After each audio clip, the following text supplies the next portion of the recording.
emergência. O maior terremoto da história do país provoca estragos e mortes na região nordeste da ilha. Você vai ver o desespero de moradores tentando se proteger do tremor, que chegou a 8,9 graus de magnitude, o 7º maior do mundo.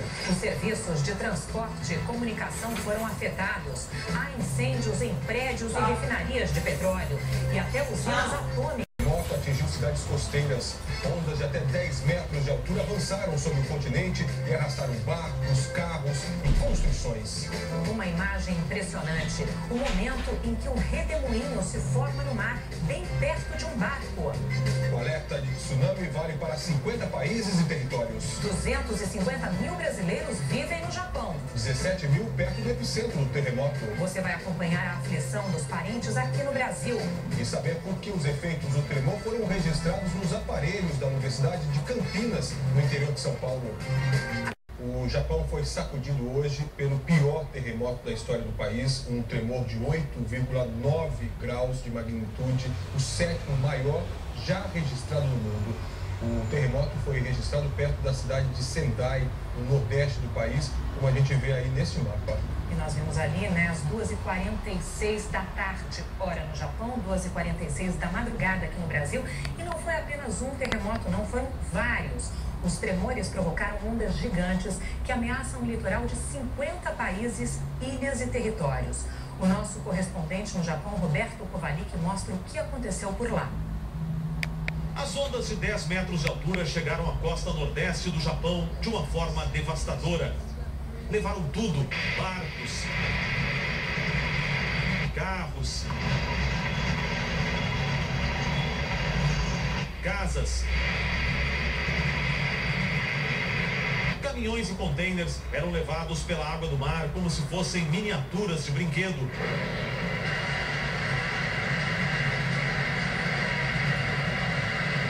O tsunami chegou nas cidades misturado a uma água suja e cheia de entulhos, arrastando e destruindo o que estava no caminho.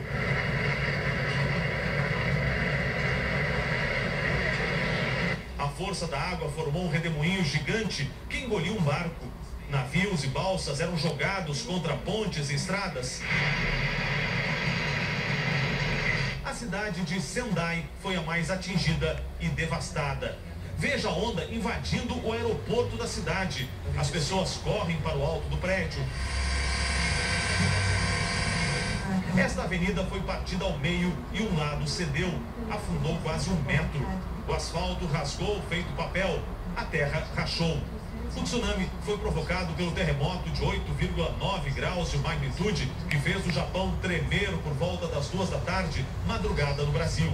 Foi tão forte que as pessoas não conseguiam ficar de pé. Jogadores de beisebol se abraçaram e ficaram agachados no campo. Os prédios que são feitos para suportar os abalos balançaram muito e começou a cair tudo, móveis, objetos e parte do teto.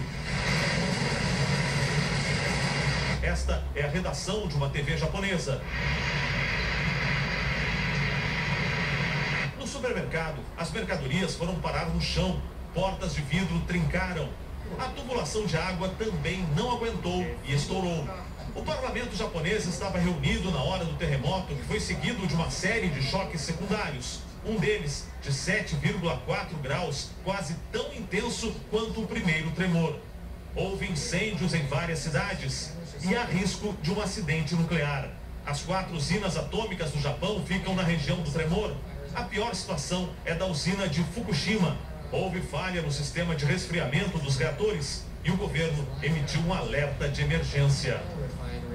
Foi a estação de trem de Kyoto, que fica ao sul de Tóquio. E assim como eu, centenas de pessoas estão presas aqui sem poder ir para a capital japonesa. Nós viemos aqui para Kyoto, nossa equipe veio para cá para fazer uma reportagem para o Fantástico. Nós estávamos no centro de pesquisa na hora do terremoto.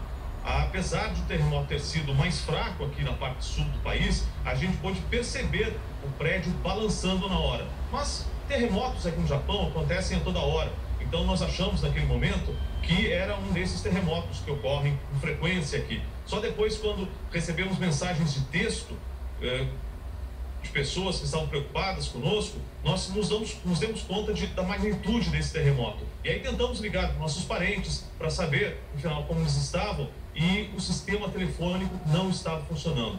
Foi um certo momento, sim, de muita preocupação. Felizmente, descobrimos mais tarde que estava muito bem, mas nós compartilhamos essa preocupação das famílias que têm parentes, famílias aí no Brasil que têm parentes aqui no Japão e não conseguiram.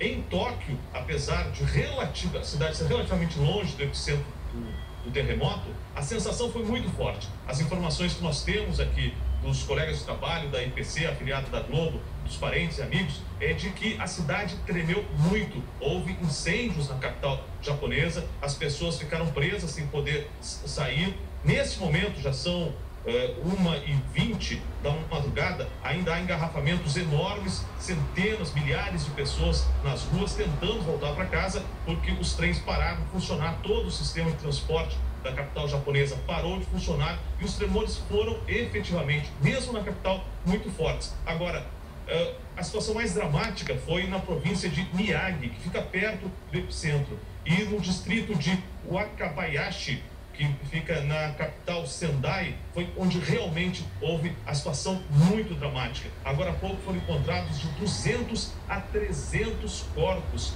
de pessoas que morreram afogadas com a onda gigante. Qual é a recomendação do governo? O que as pessoas devem fazer? Elas estão sendo orientadas ou está todo mundo largado no meio da rua, não pode voltar para casa? Qual é a orientação? Para levar isso, as pessoas aqui no Japão geralmente sabem já o que fazer e como proceder nesse tipo de evento. Porque há treinamentos, desde que as crianças estão na escola, há treinamentos frequentes sobre o que fazer. Então, a gente não percebe aqui em Kyoto, não percebeu, e certamente também não percebeu em Tóquio, nenhuma situação de desespero. As pessoas naturalmente vão para os abrigos, vão para os locais seguros. A recomendação do governo, até pouco tempo atrás, é para que as pessoas ficassem nesses locais, não saíssem à rua.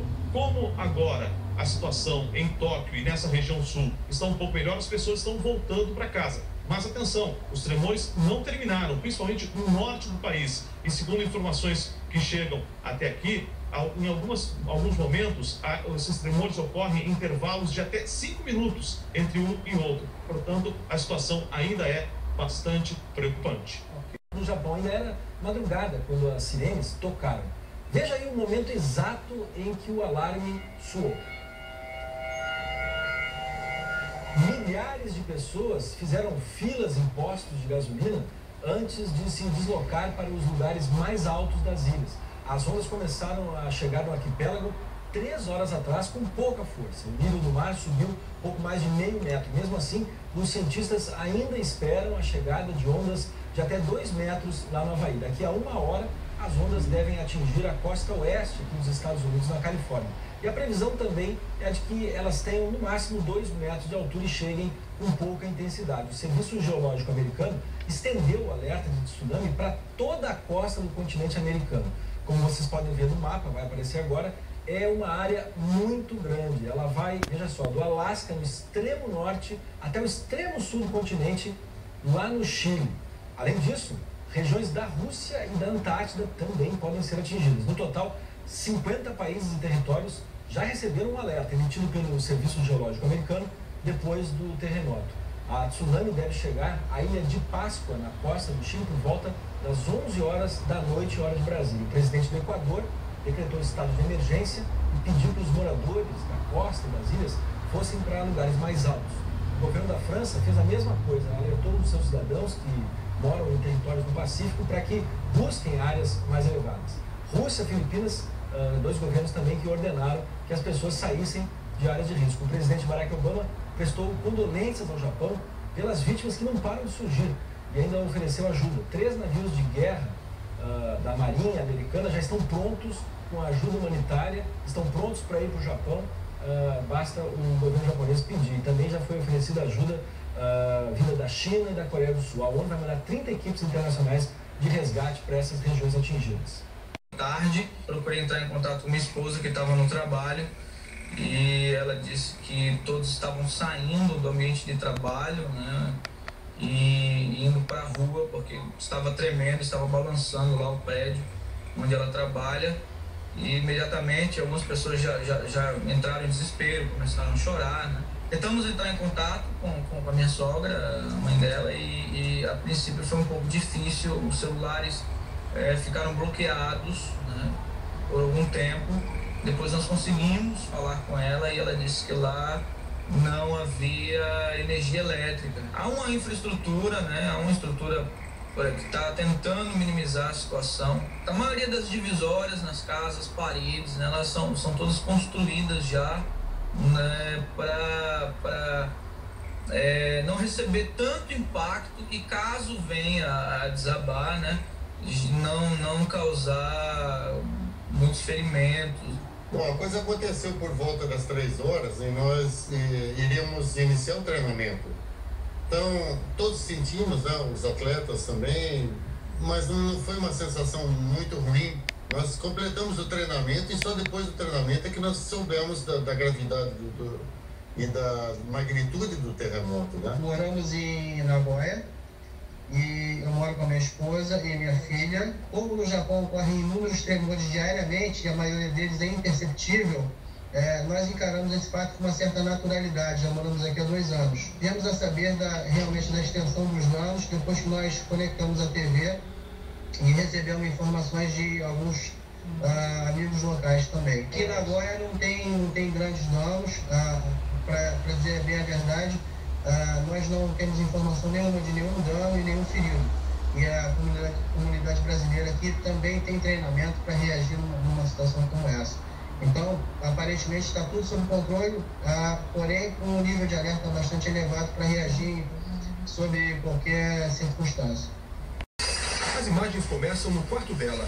As estantes balançam, livros despencam, objetos caem por todo lado. A sensação é de que o chão está se desfazendo. Muito assustada, ofegante, a moradora tenta correr para o lado de fora da casa. Ao chegar à rua, ela encontra vizinhos e se abaixa enquanto o terremoto continua chacoalhando tudo.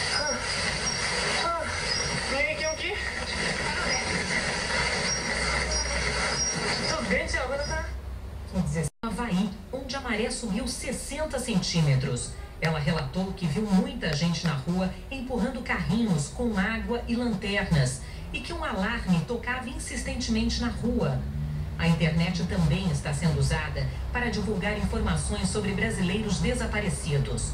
Do Japão, a apresentadora Silvia Kikuchi divulga informações importantes sobre os tsunamis e dicas de segurança, como os cuidados com os pedaços de vidro que despencaram dos prédios. A internauta Ellen Kawashimo usa outra rede para relatar a situação na província onde ela mora, que é um pouco mais afastada do epicentro do tremor, e postou uma foto de como ficou a cozinha dela depois que tudo tremeu. Já Ana Paula Tabata avisa que está bem, mas muito assustada, porque a terra voltou a tremer várias vezes. Ela saiu correndo para a rua de pijama e meia e fotografou os estragos na frente de casa.